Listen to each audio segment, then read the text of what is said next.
짠! 짠! 짠! 네. 오늘도 슬기로운 투자 얘기 또 한 주를 시작하면서 네. 송동현 대표님을 모셔봤습니다. 많은 분들이 아시겠지만 네. 뭐 술투기 구독자분들은 다 아시겠지만 그래도 새로 입입되는 분들에 네. 대해서 네. 자기소개할게요. 네, 안녕하십니까. D&W 파트너스 송동현입니다. 또 정기적으로 또 잊을만 하면 불러주셔가지고 너무 영광스럽고요. 네. 출연을 좀 해야 되는 게 또 제가 말씀드렸던 종목들 리뷰도 좀 해드려야 되고, 그리고 뭐 종목은 또 계속 나오잖아요. 그렇죠. 그 와중에 네. 북꿈사 TV까지 직접 하고 계시잖아요. 거의 뭐 매경에 NBA 실버라고 해야 될까요? 네, 많이 활동하고 있지만 네. 그래도 이제 제 그 개인 채널 북꿈사 TV를 윌키님이라는 분하고 같이 활동을 하고 있는데, 윌키님은 굉장히 깊이 있는 분석을 많이 해주시거든요.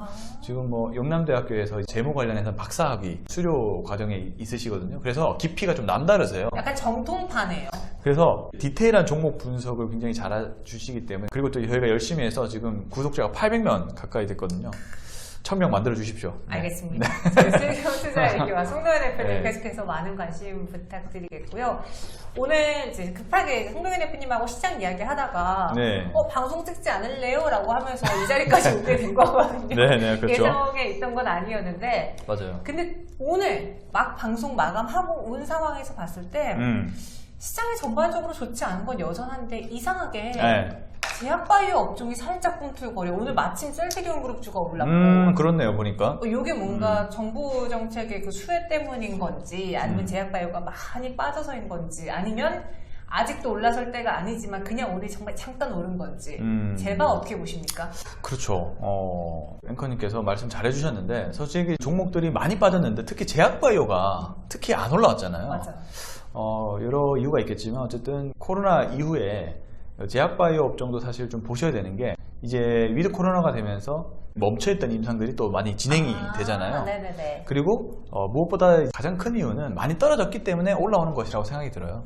네, 그래서 오늘 대표 주자라 볼 수 있는 셀트리온이 그런 부분에서 좀 신호탄을 쐈지 않나. 그리고 특정 종목들은 또 바닥을 거의 돌파를 해주면서 상승하는 종목들도 좀 눈에 띄더라고요. 오늘 그래서 주목을 해봐야 하는 그 한 종목 좀 말씀드리려고 나왔습니다. 바닥을 돌파하고 있는 종목들이 있다. 근데 그러면요, 지금 제약바이오를 볼 때는 우리가 작년, 재작년만 하더라도 네. 얘네가 뭐 관련 치료제를 만드냐 아니면은 관련 코로나 백신을 만드냐가 가장 핫 키워드였잖아요. 맞습니다. 이제 그쪽보다는 기존에 하던 본업을 잘 하는지를 봐야겠네요. 그렇죠. 아무래도 이제 21년도 이 장세를 보면 그 제약바이오 섹터는 코로나 치료제, 백신 이런 관련된 기대감으로 쫙 올랐단 말이에요. 사실 근데 지금은 뭐 거의 끝났다 봐야죠. 지금 그런 나와도 부분 때문에. 그만큼의 호응이 안 나오죠. 그렇죠. 그렇기 때문에 이제 말씀대로 본업에 좀 충실할 수 있는, 그러니까 제약바이오의 본업이 뭐겠어요? 신약 개발 아니겠습니까? 그러니까 본업에 좀 더 초점을 맞출 수 있는 그런 이제 임상이라는 이런 여건들이 형성이 됐기 때문에 그러한 또 모멘텀이 가까워지는, 일정이 좀 가까워지는 종목들은 좀 상대적으로 주목을 받지 않을까, 이런 생각을 가지고 있습니다. 그러면 왠지 오늘 소개해 주실 종목이 임상을 하고 있거나 맞아요. 준비하고 있거나 파이프라인을 좀 많이 갖고 있는 그런 맞아요, 회사일 맞아요. 텐데 공개해 주시죠. 어떤 회사입니까? 제가 주로 제약바이오 업종을 여기에서 말씀드리는 것 같아요. 제가 수많은 종목을 말씀을 드리는데. 맞아. 우리 리뷰도 해야 돼요. 네, 오늘 제가 말씀드릴 종목은 삼천당 제약입니다. 얘네 그 안약 맞아요. 그거 아닌가요? 맞아요. 삼천당 제약은 이제 여러 가지 처방의약품 등을 많이 만드는데, 특히 이제 이 안과 용제 관련된 제품으로 유명하죠. 그리고 특히 이제 DHP 코리아라는 그 눈에 그 안약 있잖아요. 유명한 그 회사를 이제 종속회사로 보유를 하고 있죠. 저만제. 네. 네, 그래서 시장 점유율이 약 22%. 그러니까 우리나라 국내 1등입니다. 네, 그리고 이 안구건조증이라고 하잖아요. 이 안구건조증 자체가 연평균 약 12% 정도 성장을 계속 한다고 합니다. 왜냐하면 우리 지금 환경 자체가 어때요? 다 눈이 나빠지는 그런 환경이 너무 많잖아요. 옛날에는 뭐 나가서 뛰어놀고 흙 파먹고 이랬는데 요즘 이제 스마트폰만 보니까. 스마트폰, 뭐 노트북, TV, 뭐 얼마나 이런 매체들이 많습니까? 그러다 보니까 이게 이 안과 쪽이라 해야 돼요. 이 안과 쪽 질환은 만성 질환일 수밖에 없는 것 같아요. 그러니까 나이가 들면 자연스럽게 안 좋아지는 것이죠. 네, 그러다 보니까 매년 꾸준하게 그런 안과 관련된 질환이 늘어나는 것 같고요. 그리고 이제 중국 시장이 좀 최대 시장이잖아요.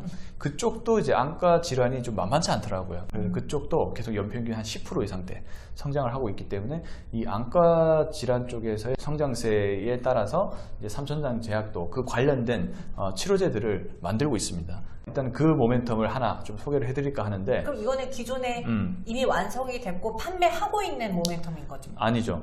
판매는 아니고 이제 바이오시밀러 제품을 하나 만드는데 거의 임상이 끝나가는 그런 모멘텀이 하나 있는 것 같아서 한번 좀 말씀드릴까 합니다. 지금 준비를 하고 있는 중이고 임상이 끝나가는 단계다. 2022년 3분기에 일단 타임라인을 보면 삼천장 제약의 IR 자료북을 보면 3분기 안에 글로벌 임상 3상을 완료하겠다라는 계획이 나와 있습니다. 얘기해 드릴까요? 네. 바로 황반 변성 치료제라고 해서 이 망막의 또렷이 안 보이는 증상이에요. 이 황반 변성 치료제를 만드는 이 아일리아라는 제품이 있어요. 예, 아일리아는 어떤 제품이냐면 이제 황반 변성 치료제, 블록버스터 치료제고요. 연매출이 약 9조 정도 나옵니다.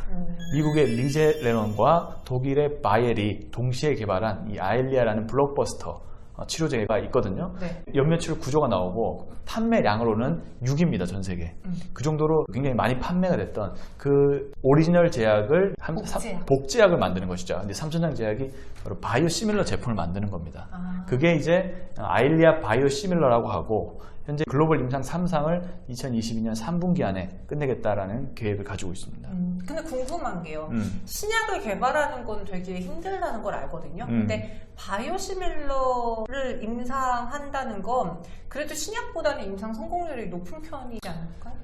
그렇죠. 아무래도 이미 다 개발이 됐고, 물론 이제 바이오시밀러도 똑같이 임상을 거쳐요. 오리지널 약품처럼 똑같이 임상 1상, 2상, 3상 다 거치는데 그래도 완성이 된 제품이 있으니까 아무래도 상대적으로는 만들기가 좀 용이하겠죠. 그런 장점도 있어요. 그럼 이 시장에 만들어낸 그 원제품이 누구네 거라 그랬죠? 미국의 리제레논하고 독일의 바이엘. 그럼 걔네랑 삼천장 제약의 이번에 바이오시밀러 제품이랑 싸워야 되는 거네요? 특허가 이제 만료가 되면서 물론 싸우는 것도 맞습니다. 그러니까 그 네. 시장에 같이 들어간 거니까. 그런 개념이라 볼 수가 있겠죠. 근데 이제 미국의 제약사, 신약 개발사는 어쨌든 오리지널을 내놓고 또 다른 오리지널을 계속 개발을 하는 게 목적이기 때문에, 그리고 다 특허가 풀리게 돼 있어요. 그러면 이제 우리나라나 상대적으로 바이오 강국인 나라들은 바이오시밀러 제품을 다 만들게 돼 있어요. 그래서 이 아일리아 바이오시밀러도 삼성전 제약뿐만이 아니고 뭐 삼성 바이오 에피스라든지 셀트리온, 알테오젠 등도 같이 현재 경쟁을 하고 있는 상황입니다. 근데 삼성 바이오 에피스가 제일 빠르고 이미 글로벌 3상을 끝냈어요. 그리고 그 다음에 삼성전 제약입니다. 근데 다만 이 특허를 또 피해야 되거든요. 그래야 똑바로 딱 제품을 내놓을 수가 있어요. 근데 에피스 쪽은 물론 다 돼 있겠지만 자세한 자료가 좀 공개가 안 돼 있더라고요. 근데 삼천장 제약은 이 관련된 제형이라든지 그다음에 이 원제품과 특허를 피할 수 있는 여러 가지 특허를 자세하게 지금 IR북에 표현을 해놨기 때문에 저는 좀 더 좀 신뢰성 있게 보인다. 이렇게 말씀 좀 드려보고 싶습니다. 그럼 지금 삼천장 제약을 가장 눈여겨보고 있는 그 이유가 방금 말한 이 임상 기대감인가요? 그런 것도 있고 몇 가지 더 있어요. 또 뭐가 있어요? 막 제목처럼 삼천당. 세 가지의 모멘텀이 바로 이 주식을 천국으로 이끈다. 이거 누가 만들었어요? 제가 만들었어요.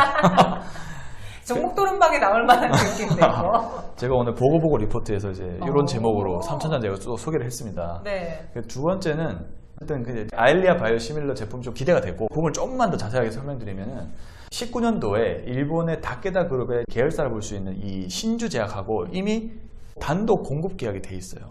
만들기도 전에 이미 공급이 돼 있어요. 그러니까 그 정도로 문제구나. 그렇죠. 그 정도로 좋게 보는 거예요. 일본에서 만약 판매를 할 경우에는 50대 50으로 수익을 나누는데 10년 기준으로 봤을 때 1조 6천억 정도 규모로 일단은 로열티를 받게끔 돼 있어요. 그리고 지금 미국과 유럽, 중국하고 다 판권 논의가 되고 있는 상황이고, 그래서 저는 이제 신뢰성이 있는 것으로 보이는 거죠. 왜냐하면 일본하고 이미 계약이 돼 있고 마일스톤도 수령을 하고 있습니다. 네. 이미. 그렇기 때문에 돈을 벌고 있다는 거죠. 이걸로. 그런 부분에서 좀 더 신뢰성을 가지고 있고, 근데 또 임상이 끝나게 되면은 이제 유럽, 미국 이쪽에서 시장이 열릴 수도 있으니까 좀 좋게 보는 거죠. 그래서 이 정도로 이제 아일리아 바이오시밀러는 이 정도 말씀드리면 될 것 같고, 네. 두 번째는 좀 주목을 받는 게 바로 경구용 당뇨병 치료제입니다. 당뇨병 치료제를 그러니까 입으로 먹을 수 있는. 먹을 수 있는. 당뇨병 아시겠지만 계속 주사를 정기적으로 맞아야 되잖아요. 인슐린 주사 맞죠? 그렇죠. 계속 맞아야 된단 말이에요. 그래서 당뇨병 같은 이런 만성 질환을 제형을 변경시키는 게 바로 마이크로 니들 기술이라든지 아니면은 경구용 기술이라든지 이런 식으로 편하게 바꾸는 거단 말이에요. 라파스는 마이크로 니들 당뇨병을 개발을 하고 있고, 근데 삼천당은 이제 경구용 치료제를 만들고 있는 거예요. 예. 경구용 치료제가 또 이런 소식도 좀 있더라고요. 지금 사람을 대상으로 실험을 했는데 네. 굉장히 효과가 좋다라는 기대감이 있습니다.